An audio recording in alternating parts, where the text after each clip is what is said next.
Omar Chejade era congresista de Gana Perú, el partido de gobierno. Fue segundo vicepresidente de la República, nada menos, y luego se convirtió en uno de los personajes más críticos del gobierno actual. Hoy hizo noticia luego de publicar a través de su cuenta Twitter una noticia que nos llamó a todos la atención. Está solicitando la aprobación del proyecto de ley de juicio de residencia Ollanta Humala. ¿Qué es lo que se buscaría con esta norma? Que el presidente, una vez que termine su gestión, no se puede ir a vivir a otro lugar porque va a tener que responder ciertas cosas, según manifiesta mi invitado. Así que le doy la bienvenida, Omar Chejade, aquí en el estilo Juliana. Gracias por venir. Gracias, Juliana, por la invitación. Encantado de estar en tu programa después de un tiempo más o menos largo. Es cierto. Si Nadine Heredia había dicho en algún momento que usted era un caradura, me imagino que ahora debe tener palabras de más grueso calibre contra usted. Bueno, viniendo de quien viene puede ser una condecoración más bien, ¿no? Mira, el proyecto de ley lo hemos presentado el año pasado por muchas razones, ¿no? Porque fue el mismo presidente Ollanta Humala, cuando era candidato, te acordarás, en 2011, yo lo he acompañado en repetidas oportunidades en muchas entrevistas, decía, lo primero que voy a hacer una vez llegado a la presidencia de la República es presentar el proyecto de juicio de residencia. Bueno, pasó 6 meses, 1 año, 2 años y nunca lo presentó, probablemente por las denuncias que estaban habiendo. Entonces, yo creo que era el momento ya clave, importante, de presentarlo para que se debata y si es posible aprobarlo de una vez. Que básicamente que una vez acabada la gestión del presidente de la República, durante el transcurso de 1 año no puede salir del territorio nacional y tiene que someterse a las investigaciones. Una especie de impedimento de salida. Impedimento de salida y someterse a las investigaciones de un juez supremo y un fiscal supremo para poder deslindar cualquier tipo de responsabilidades. Y después de 1 año, si esto queda bastante claro, él ya puede salir del país, ¿no? ¿Qué le hace creer que él quiere fugar? Mira, han habido una serie de denuncias que lamentablemente no han sido aclaradas en los últimos 12 meses aproximadamente, que es donde comienza mi etapa crítica con el gobierno en la interna. Tú me decías, Omar, te van a votar, te van a votar. No me importa, mi mandato es con el pueblo antes que con ellos. Ha habido una desilusión muy grande, es evidente, en la interna. Pero una desilusión que viene de mucho tiempo atrás. Verónica Mendoza y otros parlamentarios decidieron irse muchísimo tiempo antes de que usted tomara la decisión. Han habido 20 parlamentarios que se han ido. Yo era muy crítico desde la interna, tenía la confianza, a lo mejor de manera ingenua, de que esto podía cambiarse desde la interna. Lamentablemente fue infructuoso nuestro esfuerzo. Y el presidente me convocaba, yo te lo he dicho en repetidas oportunidades, Nadine Heredia me convocaba para que la defienda hasta el mes de junio del año pasado. Hasta que yo una vez, a solas, ironicé con ella, porque le dije que esto era un tema bastante gracioso, bastante chistoso, y que lamentablemente no se podía defender. Me imagino que se molestó conmigo, después vino Ollanta Humala, estuvimos en una reunión, llegó Roy Gates, y yo ya estaba bastante fastidiado, digamos, desde adentro. No solamente por los temas de presunta corrupción, de denuncias, las famosas tarjetas de crédito, adicionales de la famosa amiga Rocío Calderón, las cuentas de Caimasac desde Venezuela, que siempre lo negaron, incluso cuando yo era abogado de ellos, y me lo negaron en 10 idiomas el año 2009, por eso que los defendí, sin saber lo que después estaba sucediendo.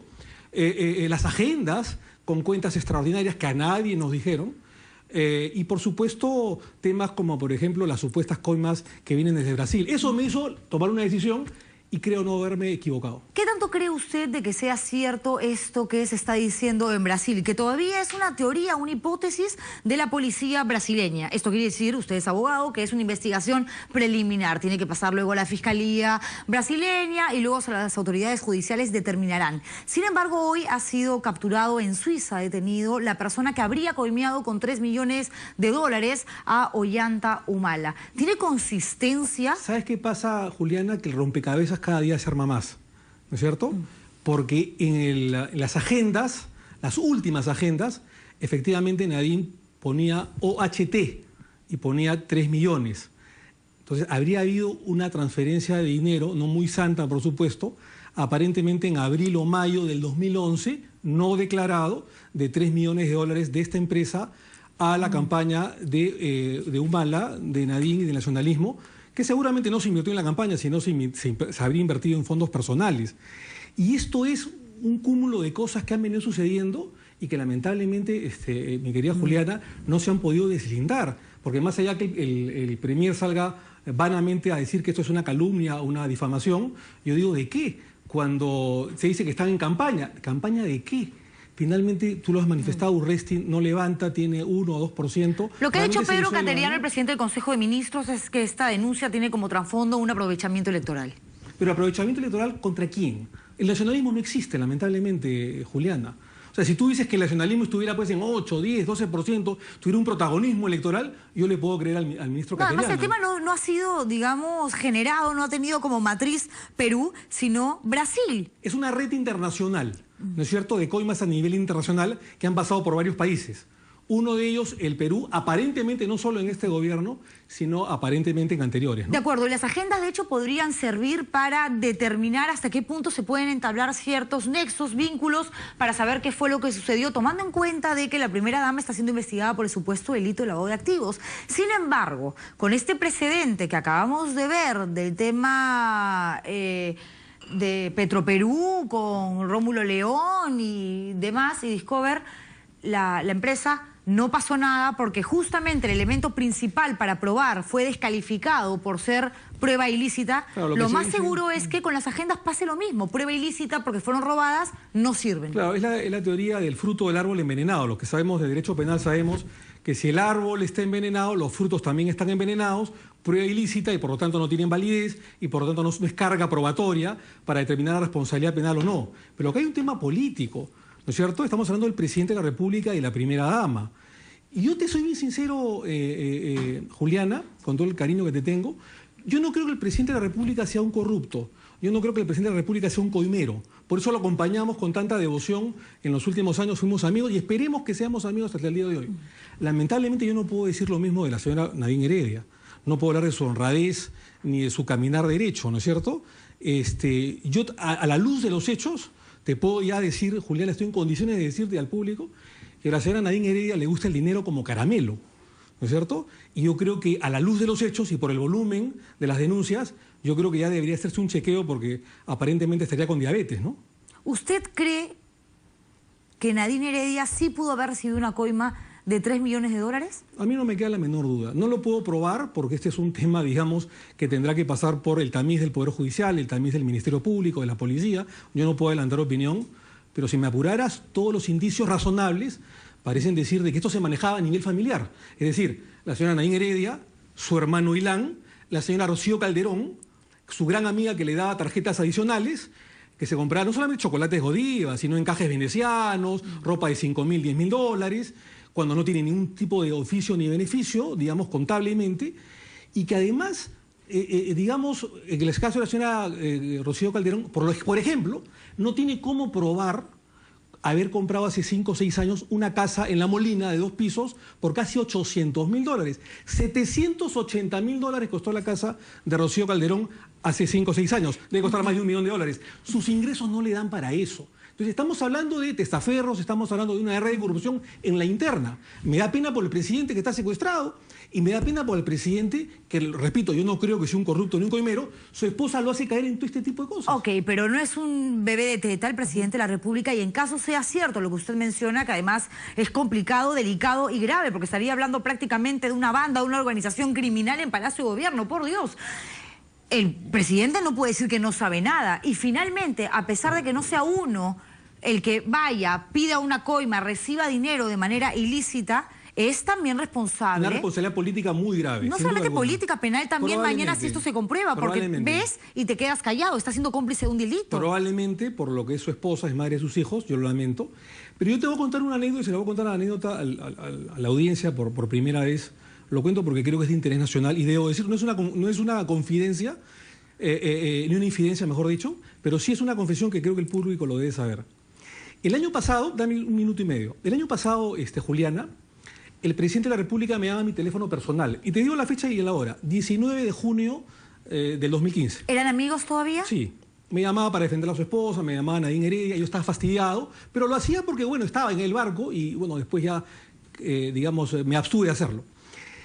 El día anterior se había cerrado la legislatura, el 18 de junio se había cerrado la legislatura, el último día de la legislatura, y en el Congreso habíamos aprobado, te acordarás, por insistencia, mayoritariamente, el proyecto de ley de la exoneración a los impuestos de las gratificaciones de manera permanente. De acuerdo. El MEF no quería eso, quería que se apruebe solamente para el ejercicio del 2015, de manera temporal.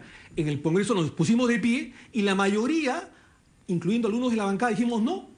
Vamos contra el MEF porque está de por medio la sensibilidad social de los trabajadores y hay que apoyar la ley, hay que aprobar la ley por insistencia de la exoneración de los impuestos a las gratificaciones de manera permanente.